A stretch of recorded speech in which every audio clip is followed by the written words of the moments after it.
Hey guys, it's Tan and Dog. Welcome back to the channel, and today we're going to film part 2 of iron meteorites. And this time I've got a page that I printed out with iron meteorite information, so I'll explain as we go through. If you remember from last video, part 1, I showed you some hematite, some iron meteorite and tektite. I'm not sure where the hematite went. Just give me a second, I'll find it for you.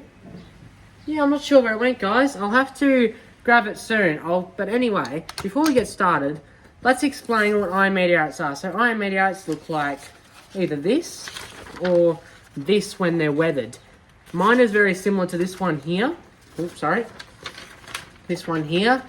And they're both Australian meteorites. This one was found in Wedderburn, it's a great place to visit Wedderburn. Make sure you go there, hit them up. So guys, I'm going to start by explaining this. I'll come back in a second and I'll bring back the hematite, okay? Just so we've got it for the next part. Guys, I am back. I just went and got the hematite. I didn't actually realise it was in my pocket the whole time, so I got both bits of hematite, the smaller bit, the shiny bit, and the more weathered piece. So now, guys, we'll get on to iron meteorites. So there's the Cap'n Creek meteorite, just here, up the top. There is the Osseo meteorite.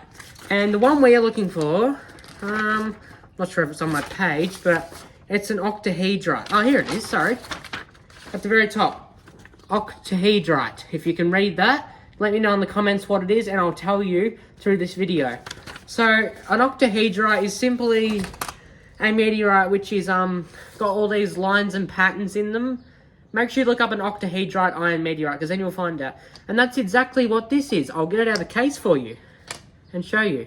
So this here is an octahedrite meteorite found at Box Hill meteorite crater. Oh no, sorry, Box Hole meteorite crater in Australia. This rock is exactly 4.5 billion years old. It fell just over 30,000 years ago. That's a very long time.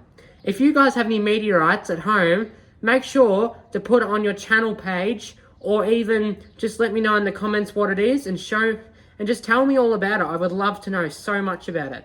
Okay, so next let's get on to the meteorite. So meteorite we're talking about is an octahedrite iron meteorite, as I said before.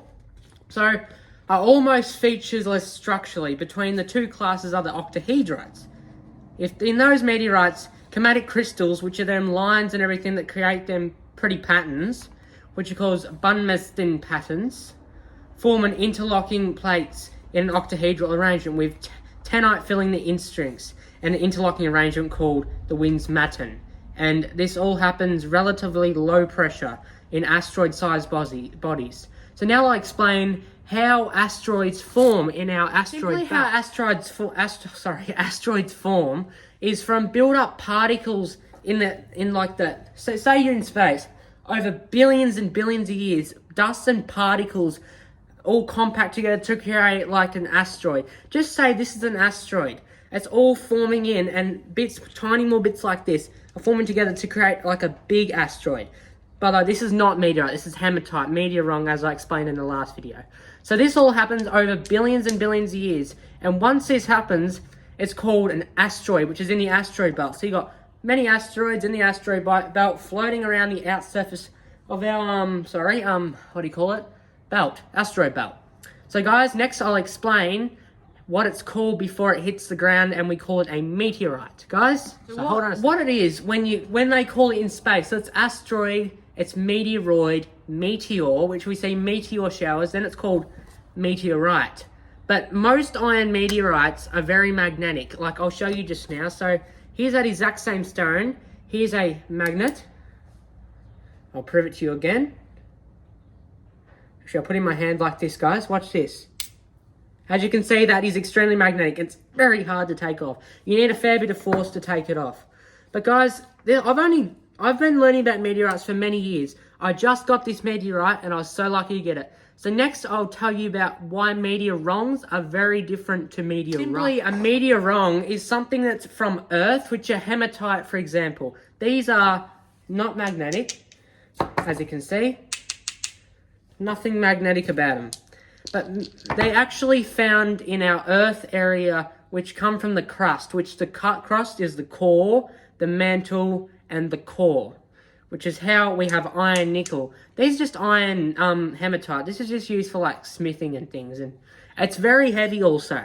I found this and once thought it was a meteorite. So then I decided to go and polish a bit. As you can see, it's shiny. This is how it was before I polished it. All weathered and rusty.